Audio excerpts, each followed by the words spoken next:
Hello friends वर्तमान driving licence को लेकिन गोटे बहुत बड़ अपडेट आसी जाइए एबे आउ ड्राइविंग लाइसेंस कौन टेस्ट देवाक पड़ो ना तो केमी आप बिना टेस्ट रे ड्राइविंग लाइसेंस पाइपर ताहा डिटेल्स भाव में कहबी तो भिडियोटी को शेष पर्यंत देखूँ जहाँफल कि आप संपूर्ण भाव में बुझीपारे जदि भिडियोटी भल लगे ताल भिडियोटी को गोटे लाइक करदे चैनल को सब्सक्राइब करने और बेल आइकन उपर दबाइदेवे। सो वर्तमान चलतु जानिनेबा ड्राइविंग लाइसेंस पाई एबे देबाकू पड़िबनी कोनोसी टेस्ट नूतन नियम आणुछंती सरकार।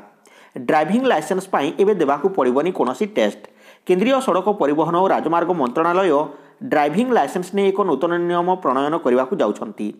मंत्रणालयर प्रावधान अनुसार ड्राइविंग प्रशिक्षण केन्द्र बा ट्रेनिंग सेंटर ट्रेनिंग नेबा परे कोनोसी भी व्यक्ति को ड्राइविंग लाइसेंस पाई आवेदन करने समय ड्राइविंग टेस्ट देबाकू पड़िबो नाही।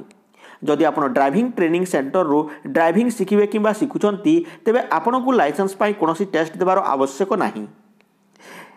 केंद्रीय सड़क परिवहन और राजमार्ग मंत्रणालय एही योजना उपरे काम करबा आरंभ कर देइछंती। योजना आधार रे मंत्रणालय परीक्षा पाई चालक प्रशिक्षण केन्द्र को मान्यता देबे जहा द्वारा एही नियम को लागू करा जाई परिबो।